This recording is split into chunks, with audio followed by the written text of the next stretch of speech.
আসসালামু আলাইকুম। আপনাদের সবাইকে ফ্যামিলি অ্যাগ্রোতে স্বাগতম। আমাদের আসলে যারা আমরা গাভী জাতীয় গরু লালন পালন করি বা বাচ্চা উৎপাদন করি, দুধ উৎপাদন করি, আমাদের ক্ষেত্রে হয়তো অনেকের একটা কমন বিষয় থাকে কি, যখন ধরেন যে আপনার একটা গাভী বাচ্চা দিল বা আসলে বাচ্চা হলো, বাচ্চা হওয়ার পরে আমরা আসলে এই বাচ্চাটাকে পর্যাপ্ত পরিমাণ দুধ দিই না। আমাদের আসলে একটা কমন বিষয় থাকে যে আমরা ভাবি যে এখন হয়তো একটু কম কম করে দুধ দিয়ে আমরা ওই দুধটা দহন করে বিক্রি করে দিব।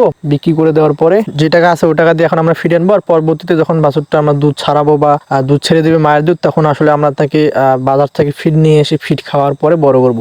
আসলে এটা একটা ভুল ধারণা। আপনারা একটা জিনিস লক্ষ্য করেন, আপনারা ওই যে পরবর্তীতে যে জিনিসটা চিন্তা করতেছেন যে ফিড কিনে এনে খাওয়াবেন, তখন যে খরচটা হবে ওই খরচটা না এখন দুধের দিক থেকে মাইনাস করেন, এখন একটু দুধ কম দহন করেন বা কম বিক্রি করেন। বাছুরটাকে পর্যাপ্ত দুধ খাওয়ালে হবে, বাছুরটা আপনার গ্রোথ সুন্দর হবে, দেখতে সুন্দর হবে এবং স্বাস্থ্যবান হবে, এবং খুব অল্প সময়ের মধ্যে আপনার যদি সেটা ষাঁড় বাছুর হয় সেক্ষেত্রে আপনার 1 বছর অথবা 14 মাসের মধ্যে বাছুরটাকে আপনি বিক্রি করতে পারবেন। আমাদের যে ষাঁড় গরুগুলো এখন পর্যন্ত আমরা বিক্রি করছি, কোনোটাই আসলে আমরা 12 থেকে 14 মাসের বেশি আমরা রাখি না, কারণ আসলে আমরা 12 থেকে 14 মাসের মধ্যে আমাদের এই গরুগুলা বা ষাঁড় গরুগুলা 1 থেকে 1.5 লাখের উপরে হয়ে যায়, তখন আমরা এগুলোকে বিক্রি করে দিই। এখন এটা আসলে আমরা কোনো সেরকম আমরা ফিড খাওয়াই, ঠিক আছে, হালকা পাতলা একবারে খাওয়াই, যেটা আসলে তাদের জন্য প্রয়োজন, কিন্তু আমরা ওই বাছুরগুলোকে তাদের শুরু থেকে পর্যাপ্ত পরিমাণ একবারে দুধ দেই, যতটুকু তাদের প্রয়োজন সেই পরিমাণ আমরা তাদেরকে একবারে দুধ দেই আর কি। এই জন্য আমি আপনাদেরকে বলতে চাচ্ছি যে আসলে বাছুরকে পর্যাপ্ত দুধ দেওয়ার পরে যতটুকু সম্ভব তারপর অতটুকু আপনার দুধ দহন করবেন, এক্ষেত্রে আপনারাই লাভবান হবেন। সেটা বাছুরের যে লাভ হবে তা না, আপনার যদি বাছুরটা খুব ভালো এবং স্বাস্থ্যবান হয় তাহলে সেটা